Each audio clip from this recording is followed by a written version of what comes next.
Bom dia a todos os amigos da cidade. É com muita alegria que nós chegamos até você nesse dia. E que esse dia comece do jeito que nós tanto desejamos, da melhor maneira possível. Com alegria, com paz, com fé, com coragem, com um ser dinâmico para fazer tudo aquilo que nós temos que fazer e fazer muito melhor do que nós fizemos ontem. Pelo menos esse é o interesse de todos nós. Mas para tudo isso precisa-se de decisão. Todos nós precisamos ter decisão em fazer aquilo que é certo, aquilo que é correto. E o bom profissional, seja em que área for, o bom profissional que está exercendo sua profissão, como eu disse, seja em que setor, em que área for, ele deve ter a decisão e decidir que hoje ele vai ser um bom profissional, melhor do que aquilo que ele foi ontem. Ele vai realizar aquilo que ele deixou de realizar. E se ele realizou, ele vai fazer de forma muito mais bonita, muito mais correta. Esse é um bom profissional, é aquela pessoa que respeita a sua profissão, os seus afazeres. Muito bem, gente, nós hoje vamos ter aqui no nosso programa um assunto que é um assunto picante, é um assunto que mexe com todos nós. E eu tenho certeza que diz respeito à sua vida, à minha vida, diz respeito à cidade que vivemos, ao país onde estamos e, por que não dizer, ao mundo que nós estamos. Por isso eu escolhi uma palavra. E essa palavra está lá no Evangelho de Lucas, no capítulo 23, versículo 28 em diante, quando uma multidão seguia a Jesus e essa multidão lamentava o caminho do Gólgota, quando Jesus estava sendo levado à cruz. E as mulheres lamentavam aquele momento e elas se batiam com violência, batiam em si mesmas, lamentando e chorando aquela cena tão triste, tão cruel, de Cristo sendo levado ao Gólgota. Jesus volta-se para essas mulheres no versículo 28 e diz: Filhas de Jerusalém, não choreis por mim, chorai antes por vós mesmas e por vossos filhos, porque eis que hão de vir dias em que dirão: bem-aventuradas as estéreis e os ventres que não geraram e os peitos que não amamentaram. Então começarão a dizer aos montes: cai sobre nós, e aos outeiros cobri-nos, porque se ao madeiro verde fazem isso, que se fará ao seco? Palavras de Jesus com respeito àquilo que no futuro aconteceria em Jerusalém e ao povo, aos cidadãos. Palavras de Jesus não só para o povo de Jerusalém, mas é aquilo que acontece tantas vezes no nosso meio, nas nossas vidas. Eu quero muito que você fique comigo nessa manhã. Esse é o programa Amigos da Cidade, é o projeto Amigos da Cidade e eu sou a pastora Jurema que quero realmente estar levando até você a informação. Às vezes ela é boa, às vezes ela não é tão agradável, mas ela é necessária. Esse é o programa Amigos da Cidade. Muito bem, nós estamos de volta e eu falei que a entrevista é um momento assim picante. Na verdade, nós tínhamos um encontro aqui com a professora Emanuele Fogaça Alves na semana passada, mas houve uma situação aqui, nós não pudemos fazer o nosso programa e ela não pôde estar dando a entrevista porque era uma continuação daquilo que fizemos na semana passada sobre a questão do abuso infantil. E pedimos para que ela retornasse, para que ela estivesse conosco nessa semana e nós realmente pudéssemos falar do assunto, continuar aquilo que começamos semana passada e realmente mostrar algumas coisas que diz respeito a todos nós, é assim que eu penso. Professora Emanuele, vou te chamar de professora, né? Seja bem-vinda ao programa, obrigada por você ter voltado. Já esteve comigo do lado de fora da TV a semana passada, mas hoje você está aqui. Eu que agradeço. Bom dia, pastora, e bom dia a todos que estão assistindo o programa. Você hoje é psicóloga do SAIJ, isso, né? Serviço Auxiliar da Infância e Juventude na Vara de Família e da Infância e Juventude da Comarca de Campo Mourão. Isso. Nós vamos falar sobre essa questão de abusos, né?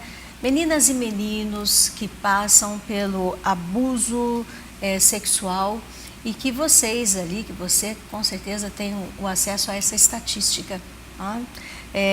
Essas investigações, essas situações que acontecem. É assim que esse departamento trabalha? Isso, essa demanda é atendida pelo SAIJ, né? Então toda situação que tem alguma denúncia de violência passa pelo nosso atendimento lá.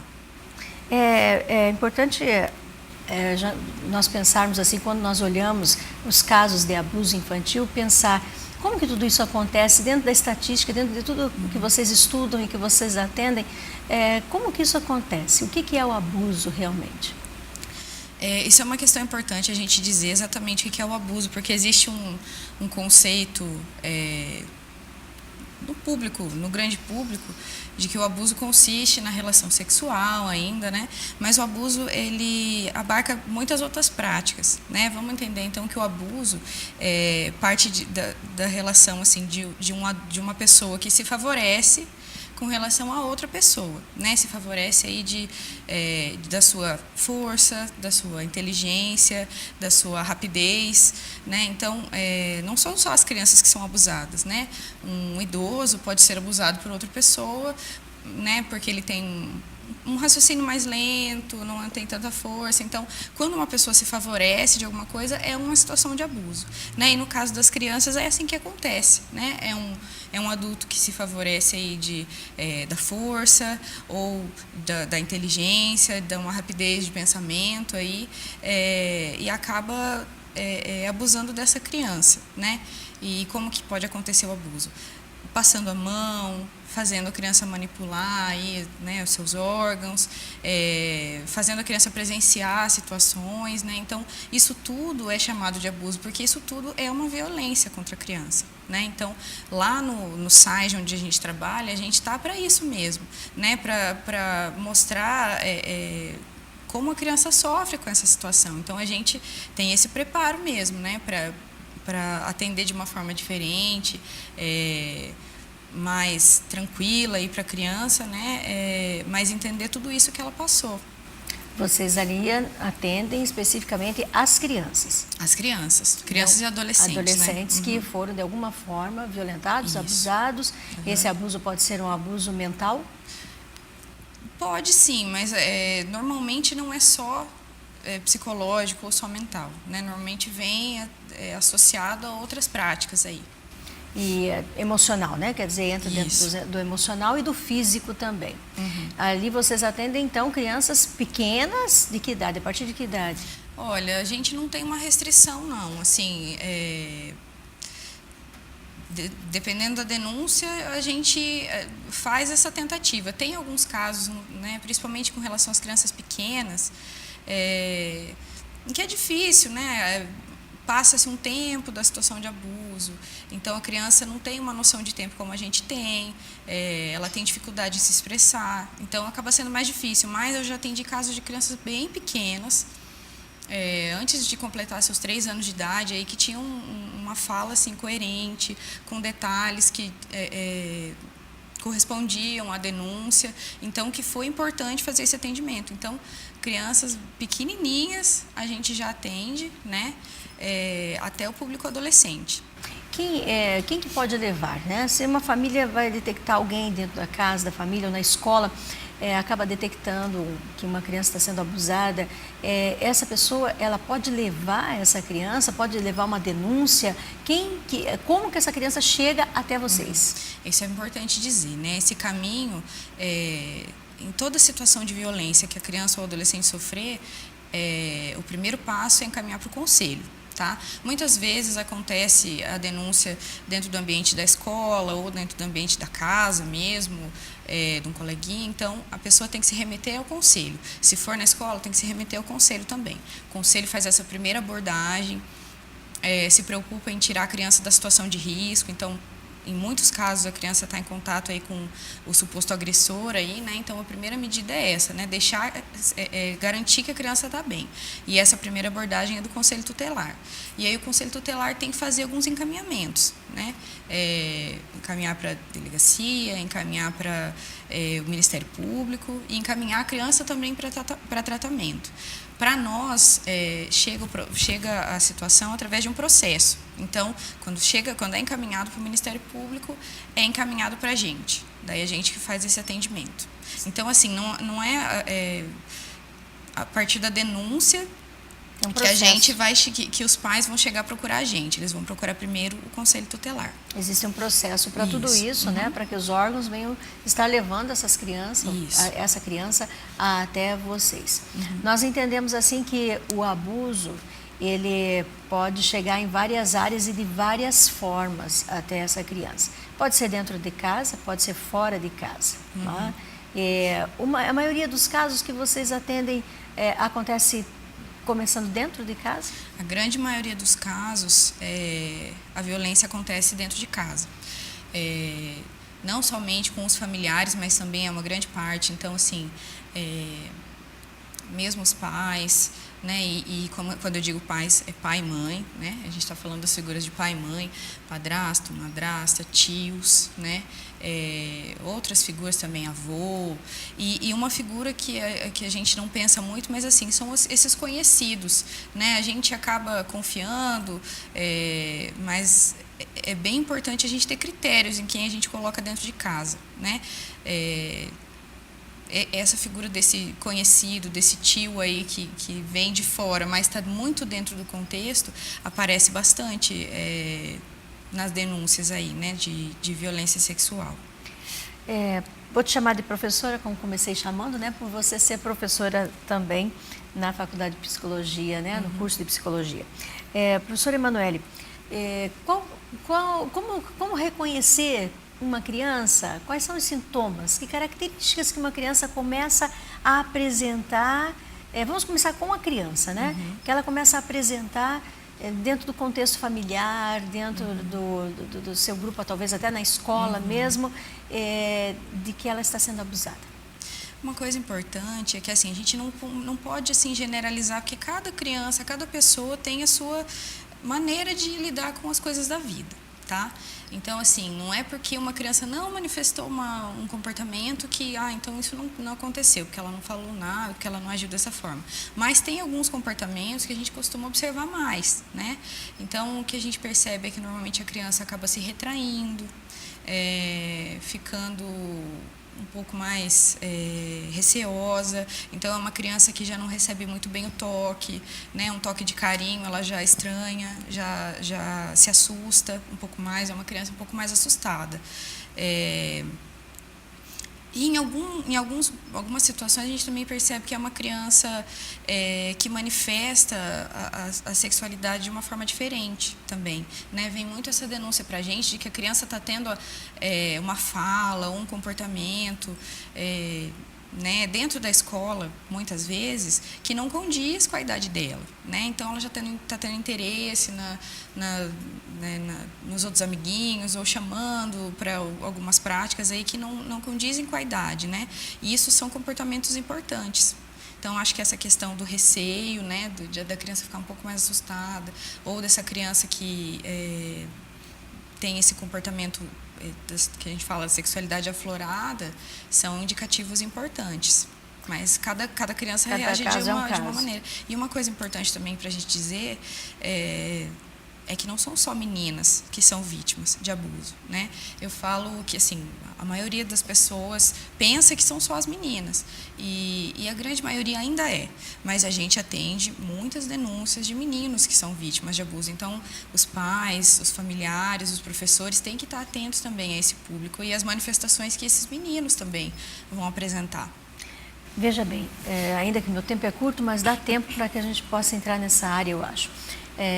Nós estamos falando da criança que está sofrendo um abuso, que porventura esteja sofrendo um abuso de uma forma ou de outra, e que vai ser diagnosticada, vai ser tratada. Mas aquela criança que não foi detectado, não foi diagnosticada essa situação, não foi levado para um tratamento e hoje ele é um adulto, um jovem, ou já se tornou um homem ou uma mulher, não é? Qual é a influência que esse abuso não tratado, ou mesmo tratado, vem a trazer para essa vida em fase adulta? Essa é uma questão interessante. Mas, mais uma vez, a gente tem que dizer, cada pessoa reage de uma maneira, né? As situações da nossa vida, todas as nossas vivências têm uma influência na nossa vida, mas não são determinações, assim, a gente não é determinado ao sucesso ou ao fracasso com relação às situações da nossa vida. Mas o que acontece? Quando existe qualquer situação de abuso, seja violência sexual, ou física, ou psicológica, né? Ela quebra essa relação de confiança que a gente tem, né? As pessoas que deveriam cuidar da gente não estão cuidando tão bem, porque isso está passando batido, né? E as outras pessoas também quebram a nossa confiança, fazem mal a gente. Então, assim, toda a relação de confiança desse adulto pode ser abalada, né? E no caso específico aí da violência sexual, as relações de afeto também, né? Então isso pode trazer assim, uma desconfiança, uma dificuldade de se envolver na vida adulta, se não for bem tratado, né? Então isso é uma recomendação que a gente sempre faz. Toda criança que tem essa denúncia, ou adolescente também que tem a denúncia de violência, tem que receber esse acompanhamento, porque ela tem que elaborar essa situação e dar sequência na sua vida. A sociedade, para essa pessoa, começa a ser vista como culpada. E assim, uma sociedade que pode fazer maldades a todo momento, né? Então, é uma sociedade que você não confia em ninguém. É uma vida muito sofrida, né? De quem não pode confiar na pessoa que está ao seu lado, né? Então, é muito sofrido mesmo para a pessoa. Algumas coisas que se tornam assim normais para nós, né? Do dia a dia, corriqueiros até, algumas frustrações para essa pessoa é diferente. E essa pessoa vai ver de forma diferente. Isso. Como eu disse, pode ser que a pessoa reaja de uma forma que a gente também não espera. Mas, em geral, essa pessoa tem uma relação mais difícil com as outras pessoas, né? Um pouco mais sofrida. Vocês conseguem ali, dentro de todo o trabalho que você faz, ter uma estatística de tempos em tempos, né? Digamos, tempos passados, alguns anos atrás, hoje, como que está essa situação do abuso? Olha, eu não tenho essa estatística, a gente não fez um trabalho de coleta de dados, assim. Mas eu confesso que quando eu ingressei na vara de família, eu me surpreendi com um grande número de casos, né? Em algumas situações a gente percebe que não é procedente também, então a gente se preocupa também em falar isso. Não se deve banalizar a situação de abuso, né? A gente vê assim alguns pais se separam e aí por um descuido ou por um capricho acabam atribuindo essa situação sem perceber a gravidade do que você está fazendo com seu filho. Então nem todos os casos que chegam até nós são procedentes. A gente tem um cuidado muito grande para tentar identificar esses casos que não. Mas nós não podemos banalizar uma coisa tão séria, né? E ao mesmo tempo não pode passar batido uma situação de violência, né? Então a gente tem que agir com bastante cuidado lá. Eu entendo que a situação ela é bastante delicada e complicada, porque assim como vocês, nós como pastores que atendemos a algumas coisas que vêm até nós, às vezes até antes de ir até vocês, né? E até a própria pessoa que vem com a denúncia, ela vem, ou com a denúncia, não chamaria de denúncia, mas com um pedido de socorro, né? Ela vem com aquele pedido de socorro, dizendo, parece que alguma coisa está acontecendo com meu filho, mas ao mesmo tempo a pessoa que poderia ser aquela que cometeu alguma coisa, ela nega, então a pessoa fica dividida entre em quem vou acreditar, né? O conflito dentro da casa, o que eu vou fazer, como que eu vou acreditar, quais as provas, alguém nega, outra pessoa está debilitada. Quando é uma criança, porque está debilitada. Agora, quando é um adolescente, também porque é palavra contra palavra. Né? É uma coisa importante também dizer, a gente sempre parte do pressuposto que a criança está falando a verdade, né?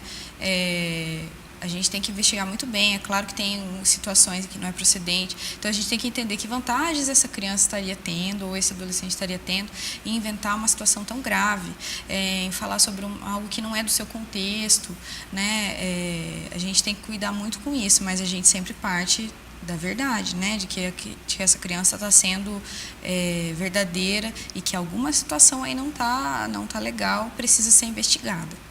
Eu quero só, antes de nós encerrarmos com o tempinho que temos, voltar ao início. Quer dizer, para nós enfatizarmos, esse abuso ele pode acontecer não só da forma do ato sexual. mas Isso. também de outras formas. Na grande maioria dos casos que a gente atende, não é o ato sexual que aconteceu, né? São essas manipulações, fazer a criança ficar sem roupa, fazer a criança passar a mão ou passar a mão na criança, enfim, fazer a criança presenciar situações, pegar duas crianças e fazer com que elas se manipulem e a pessoa ficar olhando, mas sempre aliciando ali a situação. Então, todas essas condutas são condutas de abuso, né? São condutas de violência. Elas não são uma violência que vai deixar marcas mais visíveis, né? Mas elas deixam uma marca emocional muito, muito grande. Então, a gente tem que estar atento a isso. Assuntos sexuais dentro de casa, perto das crianças, também tem que ter um limite. Tem que ter um limite, a gente sempre orienta isso, o casal ter o seu momento de intimidade reservado, porque a criança ela não está preparada, ela não tem uma estrutura emocional para presenciar essas questões, né? Por isso é que isso acontece lá na juventude, quando ela já tem um preparo mínimo aí para isso, né? A situação da sexualidade aí, ela assusta a criança, né? Então, é importante que os pais tenham cuidado ao abordar esse tema e ao ter a sua intimidade, né? Se preservar nesse momento. Com certeza. E isso dentro das escolas também, né, professora? Nós temos hoje aí a eminência de termos uma cartilha sobre a sexualidade na escola. Até que ponto isso é positivo? Pois é, eu entendo a necessidade de você orientar, né, as crianças, as doenças estão aí, a gravidez está aí, né? A gente também atende inúmeros casos aí de gravidez precoce, crianças se envolvendo, meninas, ou a maior parte meninas, mas meninos também se envolvendo em prostituição. Então, assim, eu penso que a orientação é necessária, mas tem questões que a família vem se furtando e que são questões que têm que ser trabalhadas em casa, os valores mesmo, você valorizar o seu corpo, a si mesmo, e, enfim, outras questões aí são de obrigação da família. E a escola que está abarcando tudo isso não tem como dar conta desse recado, né? Senão alguma coisa sai prejudicada. E aí acaba sendo a própria educação mesmo. Né? Então, eu tenho um pouco de receio, mas não tenho tanto conhecimento para falar sobre isso. Sim. Mas eu penso que isso tudo também assim, tem que começar em casa, né? E tem que ter uma grande participação em casa. Concordo com você, plenamente. Professora Emanuela, eu quero... Emanuele, né? Eu quero te agradecer mais uma vez, né? Por você ter estado comigo semana passada. Não foi possível, mas o encontro já foi importante semana passada. E hoje, o quanto está sendo importante você estar aqui. E nós podemos falar de um assunto, como eu disse, que é picante, né? Não nos agrada, mas exatamente. É importante que todos nós estejamos atentos às crianças que estão à nossa volta, que é o patrimônio, o maior patrimônio que nós temos são as crianças, são os adolescentes, são os juniores. Né? Um bom dia para você e que Deus te abençoe. Amém. Obrigada. Aqui a gente passa todo dia, aqui a gente se encontra.